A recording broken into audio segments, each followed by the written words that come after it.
the city and county have the opportunity to update flood maps using a system proposed at a recent event. For the full story, we go to City Focus reporter Paris Eccles. On Monday, April 13th, LIDAR representatives spoke to an audience of Valdosta and Lowndes County employees to discuss how new technology can help with mapping the area. LIDAR, or light detection and ranging, uses lasers to measure the base elevation of the Earth's surface. Other base elevation measurement techniques that have been used in the past involve imagery, which has been characterized as being less accurate.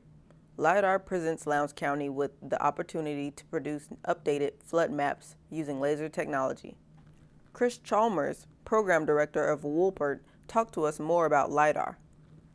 LIDAR, the acronym itself, stands for Light Detecting and Ranging. Basically what that is it's a sensor, it's a laser sensor that we put into one of our airplanes, and it flies, it's basically an elevation LIDAR, right, or an elevation sensor. So it goes and flies along a plane, right, a flight path, and the laser shoots from the airplane down to the ground and measures the distance and the time that it takes goes from point A to point B and back.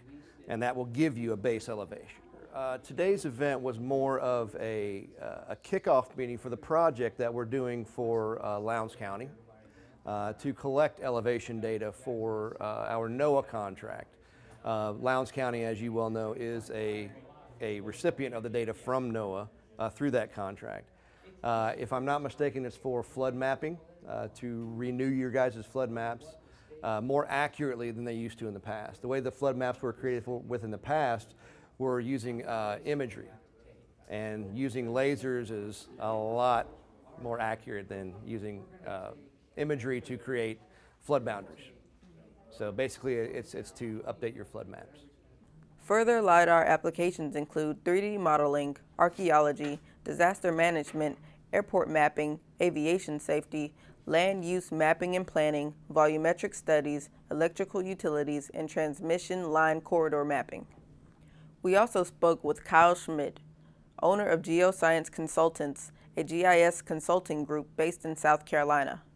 So in the past, LIDAR has really typically been collected to look at the ground, but in the future, the applications tend towards more features off the ground. So buildings and trees, and how can we look at the structures of the layers on top of the Earth. So for example, if solar generation became an issue, and you could look at the different housetops and see what areas may generate solar better, or you could do a 3D viewshed of downtown Valdosta, and how that looks if we put a new building in over here. So it's really looking at what kind of things are going on above the Earth's surface. For further information on LIDAR and its uses for Valdosta and Lowndes County, contact Emily Davenport at 229-259-3530.